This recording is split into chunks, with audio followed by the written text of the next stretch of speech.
এই যে একটা নল আছে, এরপর পর্দা আছে, এটার নাম হচ্ছে ডিজিটাল হিয়ারিং এইড। অনেকে কি করে না বুঝে দোকান থেকে ওই একটা মেশিন পরে, ওইটা ঠিক না। হ্যাঁ, যেমন চশমা পড়তে হলে কিন্তু আগে পাওয়ার চেক করতে হবে। যে ধরনের রোগ ব্যাধিতে আমরা আক্রান্ত হচ্ছি, যে এই বয়স হওয়ার আগেই আমরা চলে যাব পরপারে, তাই না? জ্যাঠামশাই, প্রথমেই কয়েকটা সুখবর দিব, ঠিক আছে? নাম্বার 1 সুখবর হইতেছে, আপনার যে রক্তের পরীক্ষা নিরীক্ষা আমি করেছি, এই রক্তের উপাদানগুলো সব ঠিকঠাক আছে।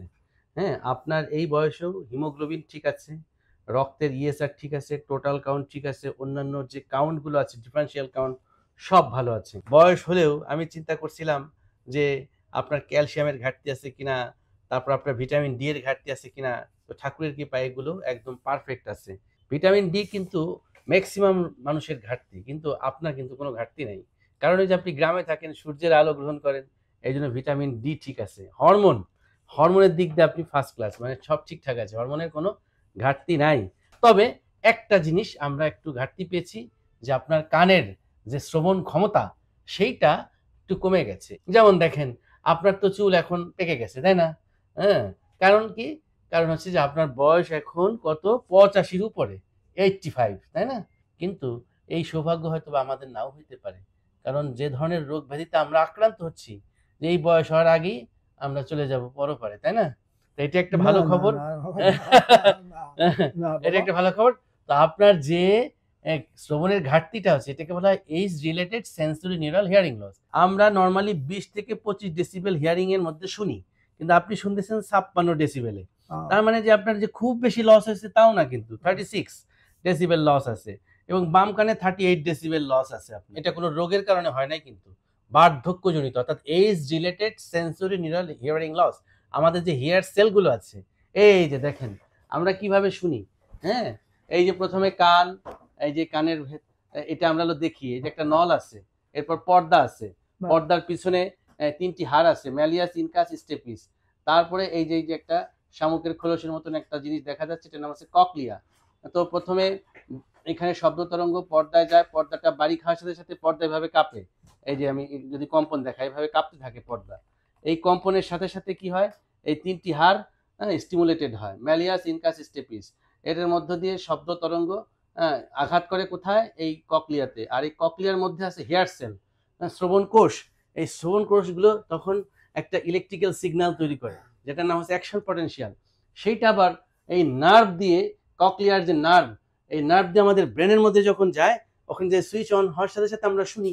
এখন যেহেতু আপনার বয়স হয়েছে, এই বয়সের সাথে সাথে তো সবকিছুর একটা ঘাটতি হয়, তো কিছু সেল আস্তে আস্তে তাদের ফাংশনটা কমে গিয়েছে, যে কারণে তোর সিগন্যাল পাসিং বা সিগন্যাল বা ফাংশনে একটু ঘাটতি হয়েছে, এই কারণে আপনি কম শুনছেন। এখন যতটুকু ঘাটতি আছে সেটা যদি আমরা একটু মেকআপ করে দিতে পারি, ম্যাগনিফাই করে দিতে পারি, তাহলে কিন্তু আপনার শুনতে আর কোনো কষ্ট হবে না।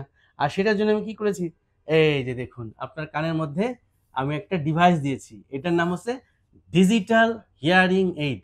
অনেকে কি করে না বুঝে দোকান থেকে ওই একটা মেশিন পরে, ওইটা ঠিক না। হ্যাঁ, যেমন চশমা পড়তে হলে কিন্তু আগে পাওয়ার চেক করতে হবে, করে তারপর ডাক্তারের পরামর্শ অনুযায়ী পাওয়ারটাকে অ্যাডজাস্ট করে এরপর যদি আমি পড়ি, তাহলে আমি কিন্তু ভালো দেখবো। তো মেশিনটাও ঠিক সেই রকম, ডিজিটাল হিয়ারিং এইড। এটা অনেকটা, যে আমরা যখন মাইকে কথা বলি, তাই না? মাইকে কথা বললে কেন আমরা ভালো শুনি, কারণ হচ্ছে যে আমাদের সাউন্ডটাকে ম্যাগনিফাই করছে। তো আমাদের হিয়ারিং এইডটা ঠিক তদ্রুপ, যতটুকু ঘাটতি আছে ওটাকে রিপ্লেস করবে, ম্যাগনিফাই করে কভার করবে। Right, right. হ্যাঁ, তাহলে আমি একটা টেস্ট করব আপনাকে, ঠিক আছে? আমি এখন এই মুহূর্তে আপনাকে আমার দাদার পাশে বসাবো, ঠিক আছে? অজয়দার পাশে। আসুন, আপনি বসুন, আমি কথা বলবো, দেখি আপনি আমার দূরের কথা ঠিকঠাক মতন শুনেন কিনা। ভিউয়ার্স, আমি আজকে অনেক আনন্দিত। আপনারা দেখতে পাচ্ছেন যে এই যে জ্যাঠামশাই, আপনার উচ্চতা কয় ফিট ছিল যৌবনে, বলেন তো দেখি, মনে পড়ে কিনা?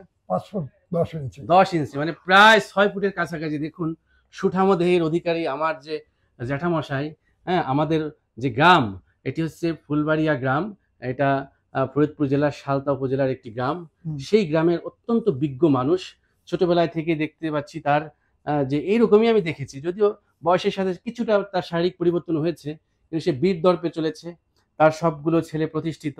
আমি যখন গ্রামে যাই তখন আমাদের বাড়িতে আসে, একই জায়গায় বাড়ি, হ্যাঁ, তো খবর পাওয়ার সাথে সাথে জ্যাঠামশাই ছুটে আসে, আমি যথারীতি তাকে দেখি।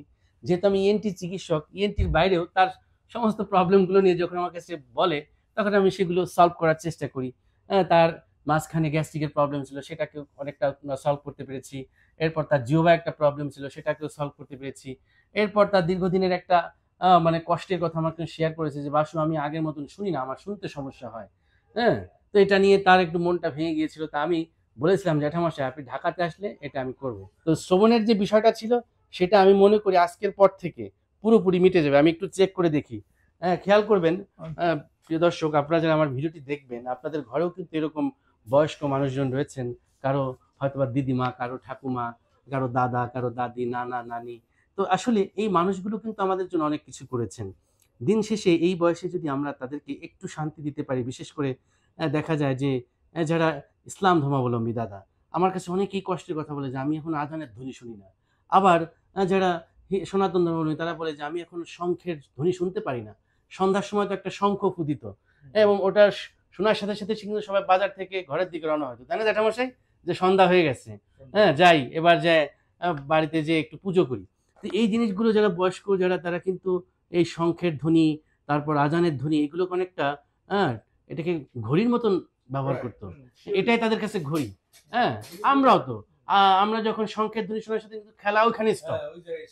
তাই না দাদা? গোল্লা শুট খেলতেছি, যেই শঙ্খের ফু শুনেছি, হ্যাঁ, বাড়ি যেতে হবে।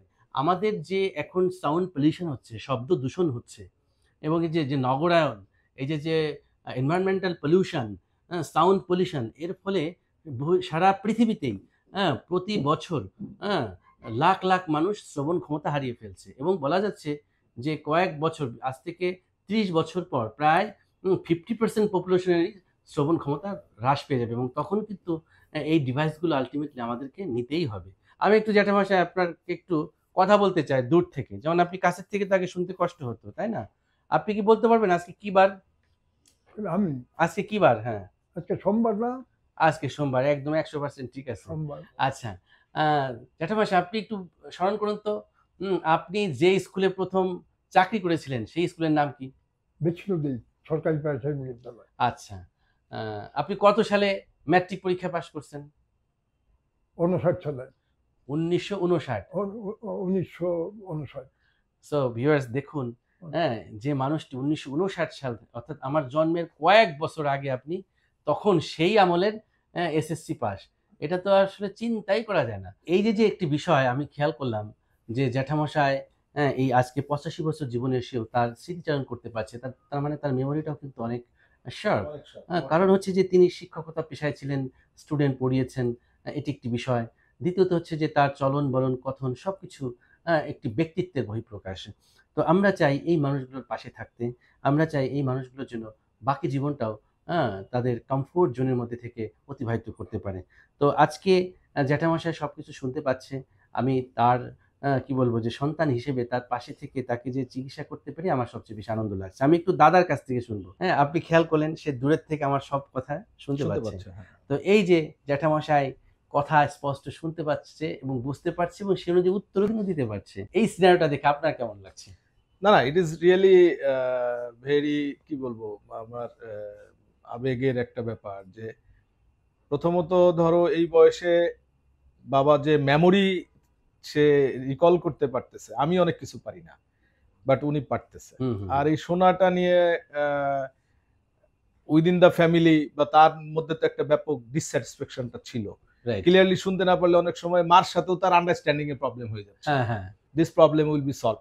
তার শোনাটার ক্ষেত্রে যে শুধু তার একক কমফোর্টের বিষয় তা না, এটা তো আমাদের ফুল ফ্যামিলির একটা কমফোর্টের বিষয়। এক্স্যাক্টলি, এটা একটা ভালো কথা বলেছে। হ্যাঁ, তো সেটা যে এখন যদি সে ঠিকঠাক মতো যেভাবে শুনতে পাচ্ছে এবং এখানে একটা জিনিস দাদা আমি আরেকটা জিনিস বুঝাই যে মডার্ন টেকনোলজি কিন্তু অনেক আপগ্রেডেড হয়েছে। জ্যাঠামশাই জাস্ট এটা একটা স্যাম্পল দিয়েছি। উনার কানে যে কোনো ডিভাইস আছে এটা কিন্তু কেউ বুঝতেও পারবে না, এটা বোঝা যাচ্ছে না, তাই না? এটাকে বলা হয় ডিজিটাল হিয়ারিং এইড। এখানে কম্পিউটারে মানে সবকিছু ডিজাইন করা এবং এটার মধ্যে যে ইলেকট্রনিক যে ডিভাইসটা আছে এটা খুবই শক্তিশালী, হ্যাঁ, একদম ব্র্যান্ডেড, হ্যাঁ। তো এটার ফাংশনটাও অত্যন্ত চমৎকার এবং সে যখন ব্যবহার করবে এখানে তার কোনো ব্যথাও লাগবে না, ভারী কোনো কিছু না, খুবই পাতলা একটা ডিভাইস হ্যাঁ, এবং সে কি কেউ এটা এইভাবে পরে বুঝতে শুতে পারবে। পারবে? এবং সে আমরা ট্রেন্ড আপ করে দিব, সে ঘুমানোর সময় খুলে রাখবে এবং সে ঘুমানোর একা খুলে একাই সে পড়বে। এটা জাস্ট আমরা একটা স্যাম্পল তাকে দিয়ে টেস্ট করছি। বাট যখন আমি তার মাপে বানাবো, এখানে একটা মোল্ড থাকবে, একদম খাপে খাপে লেগে যাবে, সে তখন এইটা না হলে তার ভালোই লাগবে না। হ্যাঁ, যেমন চশমা স্নান যখন করার সময় কি খুলে রাখবে? হ্যাঁ, সে খুলে রাখবে। হ্যাঁ, এবং যেমন একটা চশমা পরার পর যদি সে চশমাটা খুলে তখন চোখটা মানে হালকা হালকা লাগবে, ঠিক আছে? হুম, হুম, হুম। ধরুন আপনি আংটি পরছেন, আপনি যদি আংটি খুলে রাখেন পরে আপনার ডিসকমফোর্ট লাগবে যে আংটিটা গেল কই। আংটিটা তো গেলে। ঠিক তেমনি ভাবে সে যখন এটার সাথে হ্যাবিচুয়েটেড হয়ে যাবে তখন এটা হবে তার মানে সবচেয়ে কাছের বন্ধু। তো আমি চাই যে এই মানুষগুলোকে আমাদেরকে জানাতে হবে তথ্য, কারণ এই জিনিসটা অনেকে জানেই না যে এখান থেকে ভালো করে শোনা যায়। তো জ্যাঠামশাই, হ্যাঁ, আপনি আমার জন্য আশীর্বাদ করবেন, ঠিক আছে? অবশ্যই অবশ্যই হ্যাঁ। আশীর্বাদ করি। এই যে। ভগবান মঙ্গলময় মঙ্গল করুন, ভালো থাকো, সুখে থাকো, দীর্ঘায়ু, Right. দীর্ঘজীবী হও, দীর্ঘজীবী হও। সেটাই।